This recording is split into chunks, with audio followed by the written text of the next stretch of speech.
to Ellie. She's lovely. Thanks very much. Okay, thank you. Thank you. Bye, Ellie. A baby who died during birth was miraculously brought back to life after doctors froze her tiny body for 3 days. It was feared Ella Anderson would be brain damaged after her body was starved of oxygen for so long, but amazingly, 9 months on, she's a very happy, I'm making a few noises over there, a very happy little baby. Rachel and Jason, her parents, join us now, and of course Dr. Hilary. It's the most incredible story, Rachel. I didn't even know any of this was possible. What was said to you at the time? I mean, how did they describe the treatment to you? The cooling mat, that's all they said, cool the body down and give it a chance to repair, really. So, for a start, the heartbeat had stopped, apparently, before birth, was that? During birth, yeah. She bled to death. Yeah. And so she was clinically dead for 25 minutes because she bled to death. She had no heartbeat, no nothing, and they fitted a heartbeat. About 25 minutes later, they got her back with us. But how can you be dead for 25 minutes? So you have a life, you have a death experience before you're actually born. It seems extraordinary. She wasn't doing anything for 25 minutes, but the doctors were like pumping oxygen in her, giving her blood and everything, like making all her organs work for her, but she wasn't doing it herself. That's why they say. And then after 25 minutes, you know, she started to respond.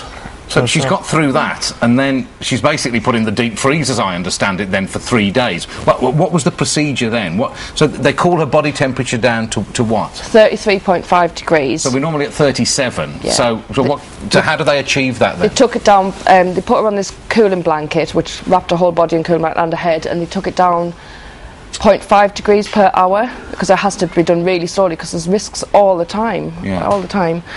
When she got to that temperature, she was left there for 72 hours. And did she look cold, or was the poor little thing shivering? She was ice cold to touch. She was blue, like freezing, really cold. That must have been the longest 72 hours of your life. It was, yeah. It was like something out of a film, you know. It just wasn't happening to us. It was like standing back and... Didn't know what was going on. You didn't know what to And the expect. doctors obviously advised you of the possible repercussions of this treatment. They tell us to expect the worst, really. Because they didn't know. They don't, because it was all still a trial when Ella went through it. But at that stage, you'd nothing to lose, really. No, you know, you would have got to try anything. No, that's it. An incredible treatment, Hilary, isn't it? I mean, this isn't widely used, is it? No, but it's observational. We know that children, particularly, who've fallen through ice into icy water and are apparently dead for up to an hour, can be resuscitated because of the cooling effect.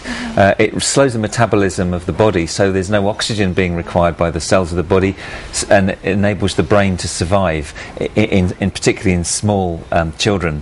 We also know that from reports of Napoleon's army surgeon that the officers who were injured and put by the fire to keep warm didn't do as well as the poor infantrymen who were left outside in the cold. So cold has a preserving effect on brain tissue. And babies, actually, their brains are still developing for up to a year of the first year of their life, so they can compensate for problems. And there's no doubt that cerebral palsy can be mitigated against by the cooling therapy that we've been talking about. Your tie is having quite a hypnotic effect on her, actually. Yeah, well, just as well, because she's an active, she's a very, very, look at that. She's got very, very good taste, Stella. She wants the watch. And the watch as well, there you go. What else Ella, do you want? that'll be cheap rubbish, that will. It won't be as expensive as it looks. You're gorgeous, aren't you? So she is right as rain now, then? We've had a little bit of a scare for the right torn-sided weakness, but at her last consultation last week, that's improved. So she's just like any other 9-month-old baby. Yeah. And as you can see, but we have to take every day as it comes. We could come across hurdles, but we don't mind. She's here. Of course, and she's here a great with little us. fighter, obviously. You were able to take her home, was 11 days? 11 after? days. Like, our first cuddle was 5 days old. That was so hard as a mum and as a dad. Of course. To be able to hold her. Imagine what you were going through then. But look at her now, isn't she just wonderful? And hasn't missed a thing in here, is it? Little eyes are everywhere. She's just great. And is this kind of treatment widely available now, as far as you know? They're trying to get it out. I know it's in all the neonatal units now and everything. And in the ambulance as well. And yes, the ANTS unit have now purchased a cot. So obviously transfer time is crucial. It's got to be started straight away. So they have And our Dr. Austin, he's going around all the local hospitals trying to just talk to them to how to cool the baby straight away if they show signs of HIE. Yeah, of course. She's going to like winter sports when she's older. She'll want to go to Iceland on a holidays and stuff like that. Oh, it's a great story. Yeah. Oh, well, thank you so much, Rachel. Thanks for coming in. Jason. So honestly lovely to see you. As I read the story, I thought it's just incredible. Okay. Lovely to see you, Ella. Give us a smile. Bye-bye. Oh, That's it. look at that.